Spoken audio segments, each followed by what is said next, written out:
going to be freaking awesome as we get ourselves into map number 1 here.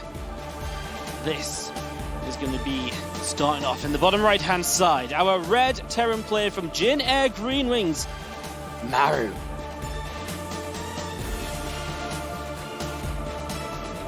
And spawning in the top left side, also hailing from Jin Air Green Wings, it is sOs.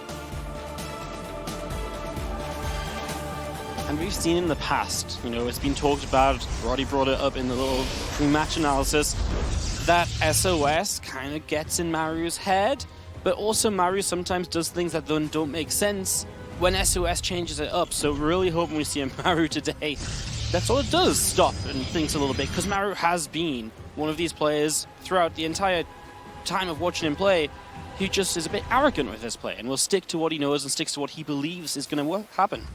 He's also a trend setter, and seeing this pylon at the bottom of his ramp, like, this is also one thing we have to think about. These guys have practiced a lot together. The Jin Air Green Wings guys, they've always talked about how the best players in the world are from their team house, and they can get up to a lot of sneaky little things. And so far, Maru's now going to know, okay, like those kind of rushes you did to me in practice, you're not doing it this time. But yeah, I lost a little bit of missed mining time there. So there's going to be lots of mind games going on in this series, and there's going to be stuff that we don't even know about.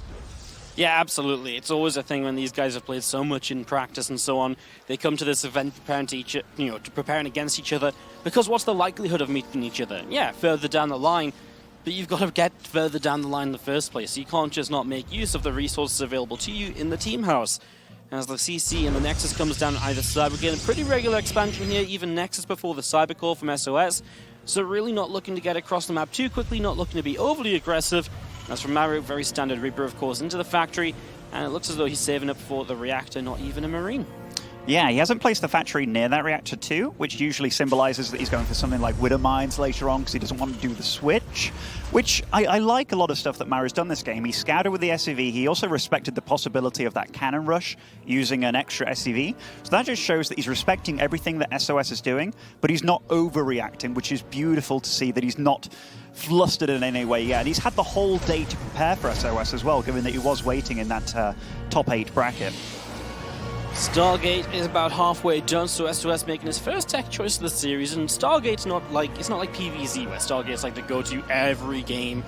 Stargate really is in PvT a little bit less seen, and for sOs to mix this up, it could be something like Phoenix and using those to move in towards Colossi into the mid-game as well.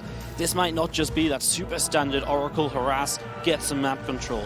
So let's see how that plays out as Maru just going for a single Hellion, and there is a Phoenix to start from sOs as well. Somewhere in the world, Rotty is smiling right now, as Phoenix will be the unit of choice for sOs. And I do like that, because Maru, he is a very harass-based Terran. Yeah. Like, he likes to shut down his opponents, slow them down. He's very good at multitasking, so going for a defensive unit like Phoenix, it's great against everything that a Terran can throw at you early on, and depending on how he uses them, I do like this little scout squad by Maru, though. Yeah, Hellion and Reaper, it pretty much guarantees the scout right as the Reaper gets in. I mean, you've seen the Phoenix already, so even gets the grenade off. A little bit of extra pain there as the Hellion gets dropped back down and will go down. That was the entire point of the Hellion, because the Reaper alone would have been killed, maybe wouldn't have seen the Phoenix. But the Hellion gets in there as well. Yeah, there's a few things that you make the Hellion for. So if the Protoss does go for those Adepts across the map, and you build 2 Marines, you need that Hellion. You need a little bit of extra support. So given that the Adepts never came, or at least not super early on, he was just like, okay, I'll use it for scouting. Now this Widow Mine does get a shot off, and that is neat. And he immediately picks it up, he sends the Marines over, and so far no damage has been done. Ooh, even saves that SCV there and gets off the Widow Mine shot. This is a great start for Maru. Absolutely everything going his way. Those Adepts will leave via the Shade. But 2 successful Widow Mines, a dead Adept and a banged up Phoenix. Definitely not the start sOs was looking for as his extra gate will finish up here. A probe across the map. sOs really wants to make something more of this. He certainly does. These Phoenix, they're getting a little bit of damage here done. And I mean, one has taken a lot of, hull damage, I suppose you could say. And behind all this, he is getting a reasonably quick third still. So even though he might be planting on some pressure pretty soon, and I mean, that aggressive pylon, it's nice for scouting when your opponent takes his third as well. So far, Maru's been very, very respectful and continued to make a lot of Marines. Oh, is he going for a little push against this? He's getting a lot of anti-air with this additional Cyclone and also the Viking. And you know what? It might work so well because these Adepts are going to make it interesting, right? But at the same time, that third base has almost no chance of surviving this attack. I am a bit scared because one bunker will not hold off all that aggression, and if that third is just cancelled by SOS, like, Maru needs to make a decision here because he's in the middle of the map, but the Protoss army is right outside his base. Yeah, we'll see what he wants to do. He's been very cautious as well. He's expecting those units to show back up, but nope, the Phoenix are still over here. One Adept shades in and sees absolutely nothing.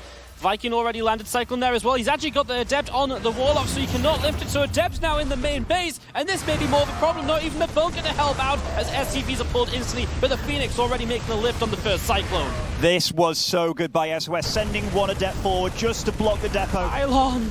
And lulling Maru into a false sense of security, but he does recall everything, but everybody's actually being recalled with super low health. These two Widow Mines, these Marines, this landed Viking and the tank.